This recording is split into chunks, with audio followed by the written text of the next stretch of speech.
Hi everyone. First of all, good morning to all of you. So welcome back to my YouTube channel. आज इस video में हम बात करेंगे Indian polity के लेक्चर सेकंड के बारे में और पार्ट सेकंड में आज वापिस से हम 100 MCQs की सीरीज को कंटिन्यू करेंगे जिसमें आपके citizenship, fundamental right, fundamental duties और डीपीएसपी को कवर करेंगे। तो ये क्वेश्चन जो है काफ़ी डिफरेंट एग्जाम्स में रिपीट हो चुके हैं, जैसे आपके IAS, CDS, assistant commandant, SSC, उसके बाद पीसीएस के डिफरेंट स्टेट्स के अंदर जो एग्जाम्स होते हैं वहाँ पे क्वेश्चन ये रिपीट हो चुके हैं। तो ये टॉपिक इसलिए भी इंपॉर्टेंट है क्योंकि इसमें आपके डीपीएसपी, फंडामेंटल ड्यूटीज और फंडामेंटल राइट्स स्पेशली मेंशन है आपके जेके एसएसबी के एग्जाम के लिए। तो स्टार्ट करते हैं वीडियो। अगर आप फर्स्ट टाइम चैनल पे विजिट कर रहे हैं so do like and subscribe my YouTube channel. So let's get start.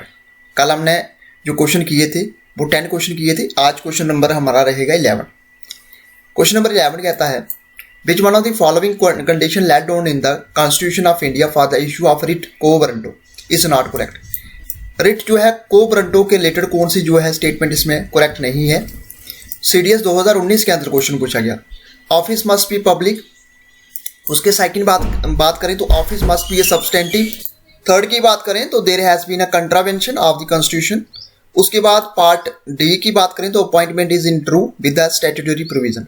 इसमें से आपने बताना कि रिट को वारंटो के रिलेटेड जो है करेक्ट स्टेटमेंट नहीं है। सो आंसर आपका डी रहेगा, appointment is in true with the statutory provision. आप यहाँ पे देख सकते हैं, जैसे मैंने आपको बताया कि 5 टाइप की रिट्स आपको इंडियन कॉन्स्टिट्यूशन के अंदर देखने को मिलेगी। हैबेस कॉर्पस, मैंडामस, प्रोहिबिशन, सर्चुररी। उसके बाद बात करें यहाँ पे को वारंटो, तो 5 टाइप की रिट्स आपको इंडियन कॉन्स्टिट्यूशन के अंदर मिलेगी। अगर आपको सुप्रीम कोर्ट अप्रोच करना तो आर्टिकल 32 के अंदर आप अप्रोच कर सकते हैं, और अगर आपको हाई कोर्ट अप्रोच करना तो आर्टिकल 226 के अंदर आप अप्रोच कर सकते हैं। तो ये इंपॉर्टेंट आपके लिए। रिट को वारंटो की बात करें तो ये आपका लिटरल मीनिंग इसका क्या है, quo warranto by what authority और वारंट। ठीक है, सुप्रीम कोर्ट और High Court issue this writ to prevent illegal irruption of a public office by a person. Through this writ, the court inquires into the legality of a claim of a person to public office. ठीक है, तो ये आपके लिए important है। Question number 12, which one of the following article of the Indian Constitution states that no citizen can be denied the use of wells, tanks and bathing guards maintained out of state funds? CDS 2019 के अंदर question पूछा गया।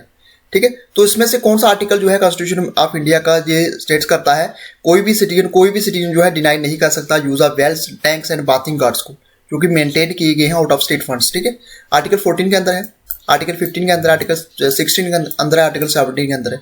So answer आपका B बनेगा जहां पे article 15 के अंदर। ठीक है, तो आर्टिकल 15 के अंदर आपको देखने को मिलेगा। आर्टिकल 14 है क्या? आर्टिकल 14 डील किस में करता है?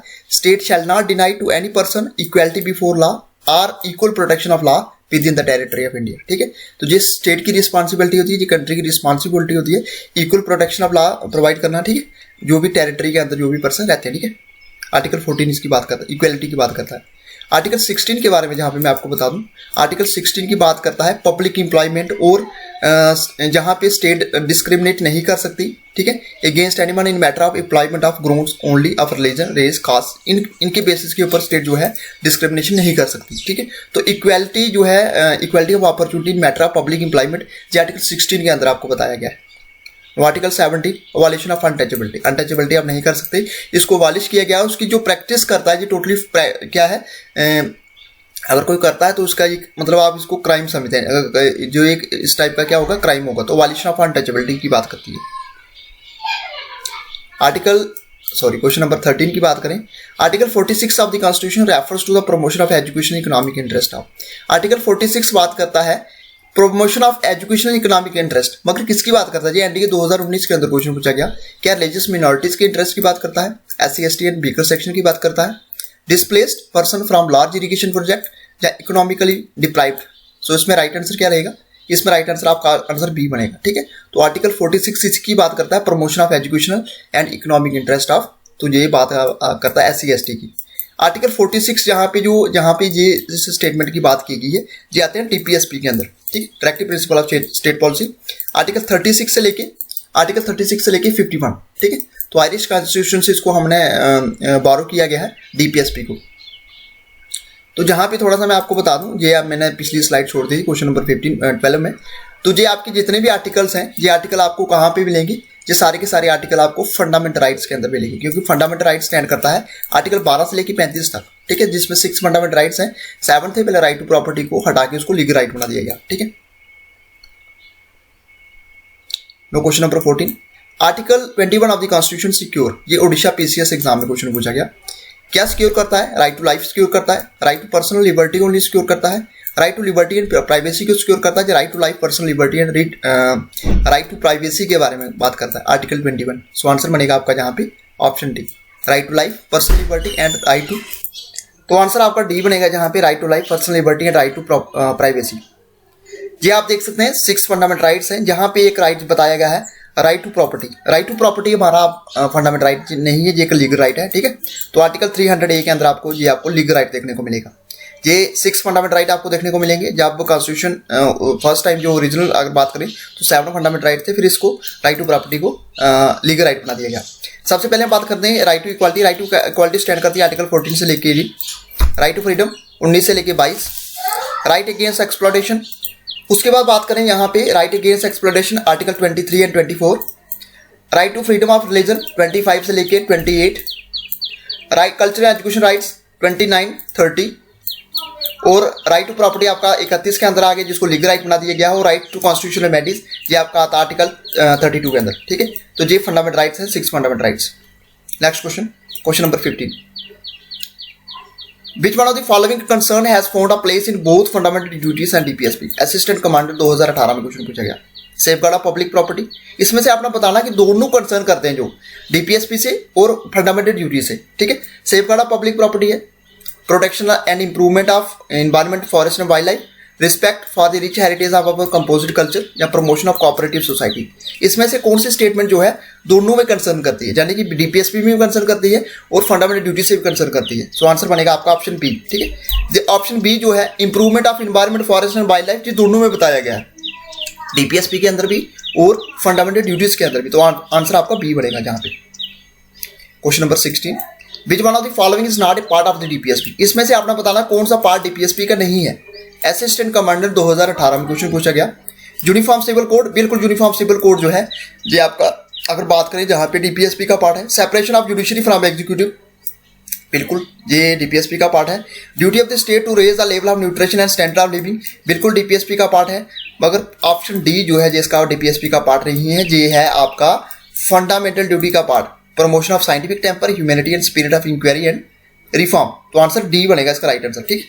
तो इसमें से बताना कौन सा पार्ट नहीं है डीपीएसपी का। अब यहाँ पे थोड़ा सा मैं आपको बता दूं, सबसे पहले हमने बात की यूनिफॉर्म सिविल कोड की आर्टिकल 44, फिर हमने बात की separation of judiciary from executive article 50, फिर हमने बात की duty of the state to raise the level of nutrition and standard of living article 47। और आप सभी जानते हैं आर्टिकल 36 से लेके आर्टिकल 50, आर्टिकल 36 से लेके 51 के अंदर आता है आपका डीपीएसपी के अंदर, ठीक है, directive principle of state policy. और जहां पे आपके लिए इंपॉर्टेंट है डीपीएसपी जो है इंडिया के कॉन्स्टिट्यूशन के कौन से पार्ट में है, पार्ट फोर्थ में इसको मेंशन किया गया है। तो इंडियन कॉन्स्टिट्यूशन के अंदर कितने पार्ट हैं? 25 पार्ट्स हैं। चलो next question, question number 17, which one of the following is not a part of the DPSP as enshrined in the constitution of India? इसमें से वापस से वही क्वेश्चन आ गया, कौन सा पार्ट नहीं है डीपीएसपी का? Equal justice and free legal aid, क्या ये डीपीएसपी का पार्ट नहीं है? Protection of monuments and places and object of national importance, protection of personal law या separation of judiciary from executive. तो इसमें से कौन सा पार्ट नहीं है? Equal justice and free legal aid, तो ये आपका डीपीएसपी का पार्ट है। फिर आपका प्रोटेक्शन ऑफ मोन्यूमेंट्स डीपीएसपी का पार्ट है। Separation of judiciary from executive DPSP का पार्ट है। प्रोटेक्शन ऑफ पर्सनल लॉ ये आपका डीपीएसपी का पार्ट नहीं है, ये आपका किसका पार्ट है? ये आपका फंडामेंटल राइट्स का पार्ट है, ठीक है। तो ऑप्शन सी बनेगा इसका right answer. Next question, which of the following are included in the DPSP in the constitution of India? इसमें से कौन सा इंक्लूड किया गया है डीपीएसपी में जो पार्ट है कॉन्स्टिट्यूशन ऑफ इंडिया का? ओडिशा पीसीएस 2017 के अंदर क्वेश्चन पूछा गया। यूनिफॉर्म सिविल कोड डीपीएसपी का पार्ट है। Separation of judiciary from executive DPSP का पार्ट है। और protection of monuments of national importance बिल्कुल डीपीएसपी का पार्ट है। तो तीनों बनेंगे जी, first second and third, option D. तो ऑप्शन डी बनेगा इसका राइट आंसर, ठीक है। ऑप्शन डी जहां पे आपका आ गया इसका राइट आंसर। जी आप सभी देख सकते हैं, जैसे मैंने आपको स्टार्टिंग में बताया, uniform civil code article 44, separation of judiciary from executive article 50 और protection of monuments and national importance article 49। जब भी आर्टिकल आपको दिखेंगे 36 और 51 के बीच, तो आपको डीपीएसपी मार्क करना है, ठीक है, डीपीएसपी मार्क करना है। अगर आपको 12 से लेकर 35 तक कोई भी आर्टिकल दिखेगा तो आपने सोचना है कि उसमें जी कौन किस आर्टिकल की बात की गई है, जी फंडामेंटल राइट की बात की गई है, ठीक है। Next question, question number 19, under article 368 the provision parliament has no power to repeal fundamental rights because these are article 368 के अंदर पार्लियामेंट के पास has no power to repeal, fundamental right को वो रिपील नहीं कर सकती है, बिकॉज दीज आर, क्या ये हैं, क्या इंश्राइन in part 3 of the constitution में है, क्या ये पार्ट 3 ऑफ द कॉन्स्टिट्यूशन में है, क्या इसका ये राइट है या रॉन्ग है, ठीक है। ह्यूमन राइट्स हैं, ट्रांसेंडरल राइट्स हैं, या part of basic structure of the constitution, ठीक है। तो इसलिए इसको रिपील नहीं किया जा सकता, पार्लियामेंट के पास कोई पावर नहीं होती है फंडामेंटल राइट को रिपील करने की, क्योंकि ये क्या है, ये part of basic structure of the constitution है, ठीक है। तो बेसिक स्ट्रक्चर है, part of the basic structure of constitution, option D बनेगा इसका राइट आंसर, ठीक है।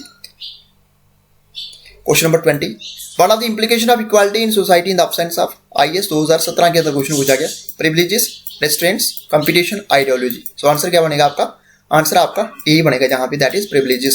सो आंसर डी बनेगा इसका राइट, सॉरी ए बनेगा इसका राइट आंसर। तो ये थे आज के हमारे वीडियो, इसमें हमने 10 MCQs को कवर किया। हमारी कोशिश यही रहती है कि साथ साथ में आपको इसको एक्स्ट्रा एक्सप्लेनेशन भी करवाई जाए। कैसी लग रही है आपको हमारी सीरीज, कमेंट बॉक्स में जरूर बताइएगा। वीडियो अच्छा लगा तो वीडियो को लाइक करें, शेयर करें और सब्सक्राइब करें हमारे यूट्यूब चैनल को। Thank you friends, goodbye and take care.